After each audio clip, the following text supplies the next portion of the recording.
اعوذ باللہ من الشیطان الرجیم بسم اللہ الرحمن الرحیم السلام علیکم ورحمۃ اللہ وبرکاتہ۔ فرعون تاریخ میں وہ ظالم بادشاہ گزرا ہے جس نے خدائی کا دعویٰ کیا تھا، جس کے ظلم کی داستانوں سے تاریخ کے اوراق بھرے پڑے ہیں۔ بنی اسرائیل کو غلام بنا کر ان پر بڑے ظلم ڈھائے تھے۔ اپنی باندی اور اپنی بیوی حضرت آسیہ رضی اللہ تعالی عنہا پر ظلم کے پہاڑ توڑ کر ان کو شہید کر ڈالا تھا۔ آخر کار اللہ تعالیٰ نے اس کو اس کے تکبر کے ساتھ دریائے نیل میں غرق کر دیا۔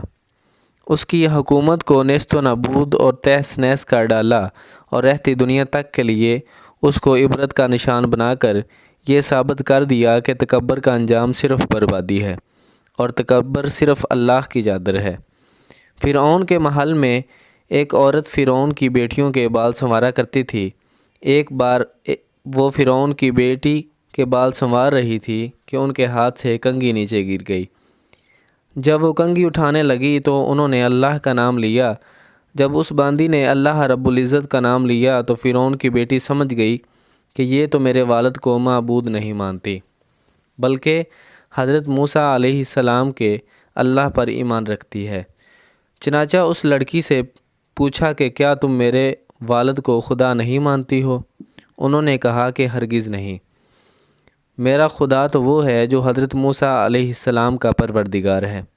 جب لڑکی نے دو ٹوک جواب سنا تو وہ اٹھ کر اپنے باپ کے پاس گئی اور کہنے لگی کہ آپ کے محل میں آپ کے زیر سایہ رہنے والی عورت آپ کو تو خدا ہی نہیں مانتی۔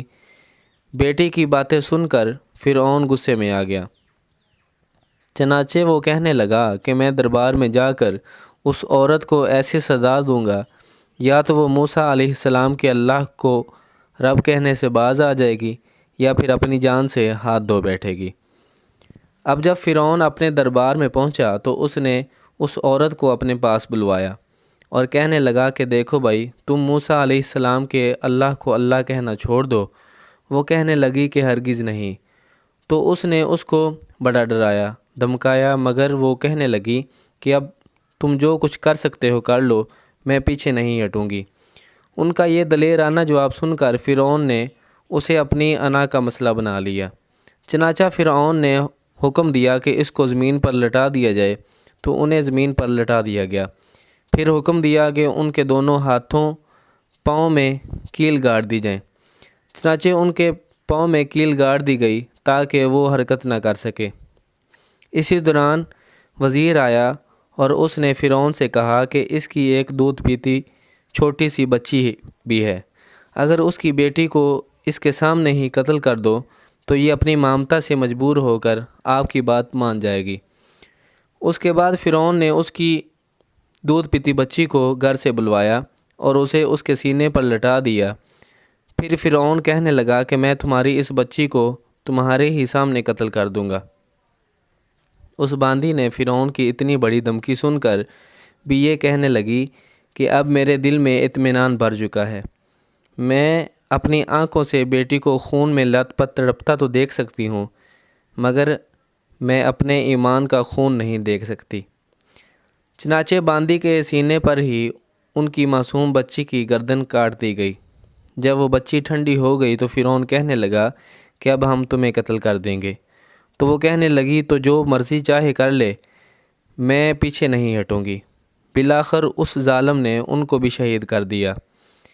اس کے بعد فرعون جب حضرت مشعطہ کو شہید کروا کر اپنے گھر پہنچا تو اپنی بیوی حضرت آسیہ رضی اللہ تعالی عنہا سے کہنے لگا کہ آج یہ واقعہ پیش آیا کہ میں نے ایک عورت کو عبرتناک سزا دی ہے۔ اس کی بیوی نے کہا، ارے تیرا ناس ہو، تو نے ایک معصوم بچی کی جان بھی لی اور ایک بے گناہ عورت کا بھی قتل کر دیا۔ فرعون کہنے لگا کہ میں نے اس کو اس لیے عبرتناک سزا دی ہے کہ وہ مجھے خدا نہیں مانتی تھی۔ یہ سن کر حضرت آسیہ رضی اللہ تعالی عنہا نے کہا، خدا تو میں بھی تجھے نہیں مانتی، بلکہ تو ایک عام انسان ہے۔ جب فرعون نے یہ سنا تو حیران رہ گیا، کیونکہ اسے حضرت آسیہ رضی اللہ تعالی عنہا سے بڑی محبت تھی۔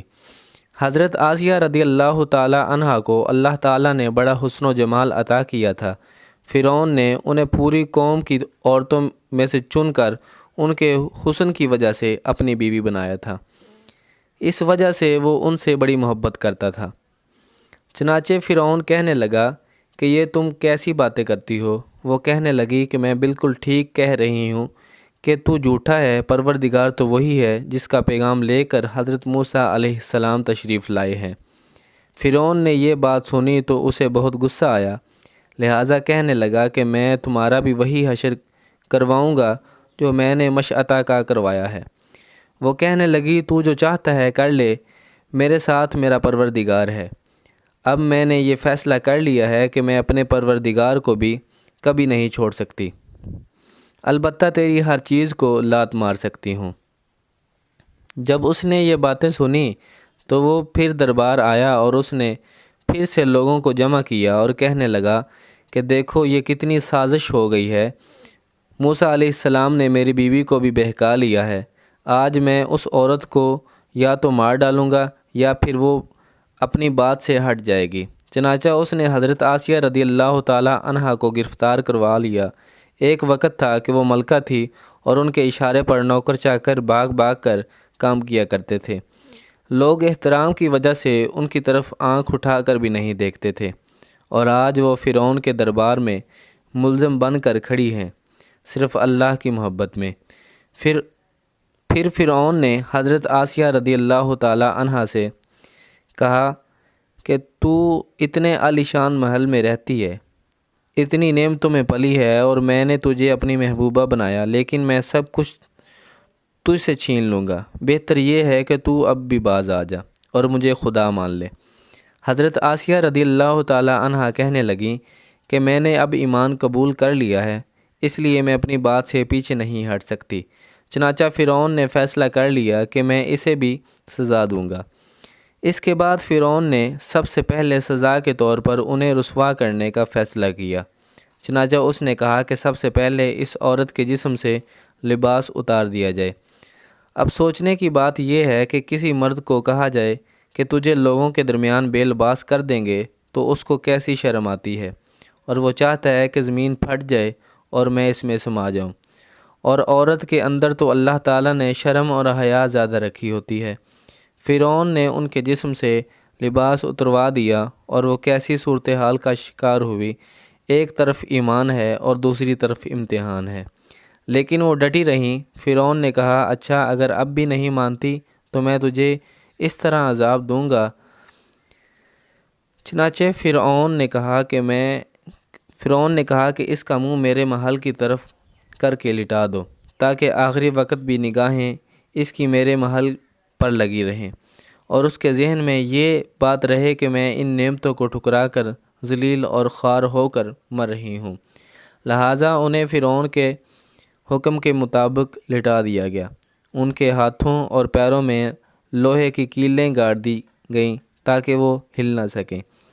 اس کے بعد فرعون نے لوگوں کو بلا کر کہا کہ اس کے جسم سے کھال اتار دو۔ اس ظالم نے زندہ کے جسم سے کھال اتروا دی، وہ بھی عورت نازک بدن، مگر وہ اس کو برداشت کرتی رہیں۔ انہیں اللہ کے نام پر تکلیف دی جا رہی تھی، اس طرح ان کے جسم سے کھال کو الگ کر دیا گیا۔ اللہ کی شان دیکھیں کہ وہ ابھی بھی زندہ تھی مگر جسم زخم بن چکا تھا۔ فرعون کا دل اب تک ٹھنڈا نہیں ہوا تھا، چنانچہ وہ کہنے لگا کہ مرچیں لاؤ اور اس کے پورے جسم پر مرچیں چھڑک دو۔ حضرت آسیہ رضی اللہ تعالی عنہا کے جسم پر مرچیں ڈال دی گئیں تو وہ مچھلی کی طرح تڑپنے لگیں۔ اس تڑپنے کی حالت میں انہوں نے اللہ تعالیٰ کے حضور ایک دعا مانگی کہ اے اللہ، فرعون کا محل سامنے ہے اور وہ یہ کہتا ہے کہ ہم نے تمہیں اس محل سے نکال دیا، آج کے بعد تم اس محل میں نہیں جا سکو گی، اس لیے اے اللہ مجھے اس محل کے بدلے جنت میں تیرے پاس ایک گھر چاہیے، اور مجھے فرعون اور اس کے عمل سے نجات فرما۔ اللہ تعالیٰ نے اسی حال میں ان کو شہادت کے مرتبہ پر فائز فرمایا اور جنت میں حضور صلی اللہ علیہ وآلہ وسلم کی زوجہ محترمہ بنا دیا۔ ناظرین، ماضی میں لوگوں نے کیسی کیسی قربانیاں دے کر اپنے ایمان کو بچایا، ظلم کے پہاڑ سہ لیے لیکن ایمان کا سودا نہ کیا، ہر باطل طاقت سے ٹکرا گئے لیکن اللہ کو ناراض نہ کیا۔ آج گئے گزرے دور میں ہم سے بہت چھوٹی قربانی مانگی جاتی ہے، کیا ہم اتنے احسان فراموش اور اتنے گئے گزرے ہو گئے ہیں کہ 5 وقت کی نماز بھی نہ پڑھ سکیں؟ اللہ تعالیٰ سے دعا ہے کہ اللہ تعالیٰ میرا سنانا آپ کا سننا اپنی بارگاہ میں قبول و منظور فرمائے، آمین۔